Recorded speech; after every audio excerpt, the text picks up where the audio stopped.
नमस्कार, मैं हूं प्रेम शर्मा और आप देख रहे हैं डीएनएस न्यूज नेटवर्क। जयपुर से इस वक्त की सबसे बड़ी और चौंकाने वाली खबर साइबर धोखाधड़ी के अंतर्राष्ट्रीय नेटवर्क का बड़ा भंडाफोड़।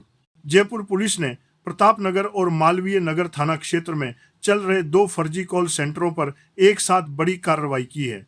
ये कॉल सेंटर अमेजॉन और एप्पल कस्टमर केयर का झूठा नंबर दिखाकर अमेरिकी नागरिकों से लाखों डॉलर की ठगी कर रहे थे। पुलिस ने कुल 60 लोगों को गिरफ्तार किया है, 49 पुरुष और 11 महिलाएं। इनमें से कई तो 12वीं फेल हैं, लेकिन साइबर फ्रॉड में माहिर 7 आरोपियों को 3 दिन की पुलिस रिमांड पर भेजा गया है, जबकि 53 को जेल। पुलिस ने मौके से 57 कंप्यूटर, 3 लैपटॉप और बड़ी मात्रा में डिजिटल सबूत जब्त किए हैं। सबसे चौंकाने वाली बात, इस पूरे रैकेट को अमेरिका में बैठा संचालक ऑपरेट कर रहा था और इस केस की गंभीरता को देखते हुए पहली बार FBI भी जयपुर आ सकती है।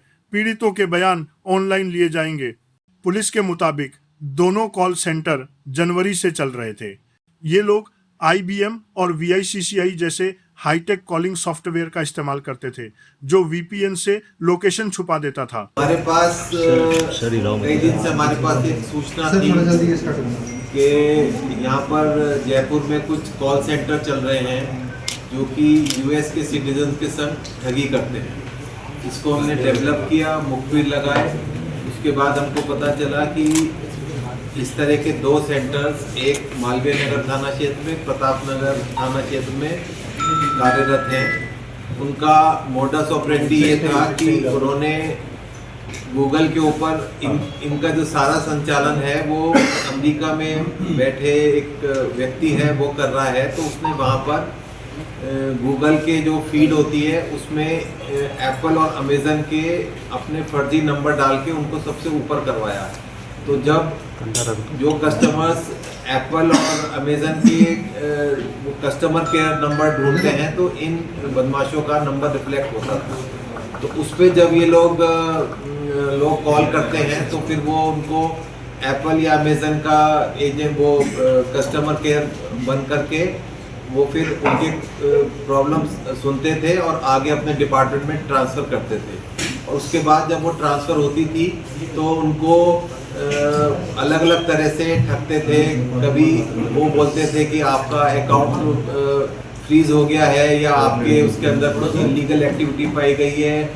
कभी फेडरल एजेंट के नाम से करते थे। तो इस सूचना पर हमने इन 2 थाना क्षेत्रों में दबिश दी तो 2 कॉल सेंटर चलते हुए पाए गए। इसके अंदर दोनों थाना क्षेत्रों में जो कॉल सेंटर थे उनमें करीब 60 लोग कार्य करते हुए मिले, महिलाएं व पुरुष। और उनको फिर हमने देर रात दबिश दी और कई घंटों तक उसकी सर्च वर्च हुई, उनके लैपटॉप देखे। तो उसमें ये जो हमारे पास सूचना थी उसकी पुष्टि हुई। तो उनके लैपटॉप्स में हमको कई अमेरिका के नागरिकों के नंबर मिले, बहुत सारे। उनके बैंक अकाउंट डिटेल्स मिले, फेडरल एजेंसीज के बनाए हुए नकली कागजात मिले और अन्य कई डॉक्यूमेंट्स मिले। तो ये कार्रवाई करते हुए हमने इन लोगों को अरेस्ट किया है। तो इसके अंदर करीब 49 तो मेल हैं और 11 महिलाएं हैं जो कि भारत के डिफरेंट प्लेसेस से आए हुए थे, यहाँ पर रहते थे और ये सब ठगी करते थे। कुल 57 कंप्यूटर्स हमने जब्त किए हैं, 3 लैपटॉप जब्त किए हैं।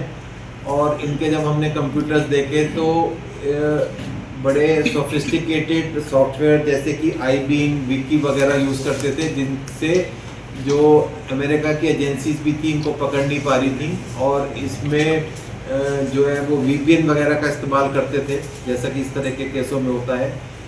और हमारी जो है FBI के अधिकारियों से भी बात हुई है और ये पूरा बहुत बड़ा रैकेट है।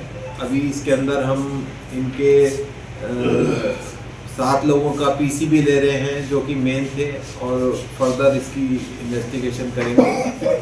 और हमारे पास उसकी भी डिटेल आ गई है जो इंडिया में यहाँ पर ये सब चला रहा था। तो ये मोटा मोटा कार्रवाई हुई है। इसमें हमने अपनी एक टीम बनाई थी जो राहुल प्रकाश जी के नेतृत्व में थी और अपने DCP ईस्ट के नेतृत्व में थी। और इसके अंदर कार्रवाई के लिए अब आगे जो कार्रवाई करेंगे वो करेंगे, तो एसीपी मालवीय नगर आदित्य पूनिया जी वो करेंगे और इनके संग जो इनकी पूरी टीम थी। तो ये काफ़ी बड़ा रैकेट अनर्थ हुआ है जिसके अंदर काफ़ी बड़ी मात्रा में फ्रॉड हुआ है। एग्जैक्ट अमाउंट तो जब पूरे डॉक्यूमेंट्स वगैरह देखेंगे तभी पता चलेगा। कमिश्नर सचिन मित्तल के अनुसार कॉल सेंटर कर्मचारियों को 20 से 40 हजार की सैलरी और ठगी जितनी बड़ी इंसेंटिव भी उतना बड़ा, जो 1 लाख रुपए तक पहुंच जाता था। इनके पास से सैकड़ों अमेरिकी नागरिकों के डाटा, बैंक डिटेल्स और फर्जी सरकारी नोटिस भी मिले हैं। फर्जी FBI और IRS वारंट, डिजिटल गिरफ्तारी नोटिस, सब कुछ तैयार मिलता था, जिससे अमेरिकी नागरिक डर जाते थे और तुरंत पैसा ट्रांसफर कर देते थे। पहले कॉल को डायलर सुनता था, फिर क्लोजर खुद को बैंक अधिकारी या अमेरिकी सरकारी एजेंसी का अफसर बताकर डराता था, फिर पीड़ित को नया बैंक खाता खुलवाने के नाम पर फर्जी अकाउंट में पैसे ट्रांसफर करवाए जाते थे। ठगा हुआ पैसा आगे क्रिप्टो करेंसी और हवाला नेटवर्क के जरिए भारत लाया जाता था। जयपुर पुलिस ने इस पूरे अंतर्राष्ट्रीय गैंग का बड़ा खुलासा कर दिया है, लेकिन अभी भी कई कड़ियां बाकी हैं जिन्हें जोड़ने पर पूरा नेटवर्क सामने आएगा। अगर आपको यह खबर जानकारीपूर्ण लगी हो तो वीडियो को लाइक और कमेंट जरूर करें और हमारे चैनल DNS न्यूज़ नेटवर्क को सब्सक्राइब करना बिल्कुल ना भूलें। मैं हूं प्रेम शर्मा, धन्यवाद।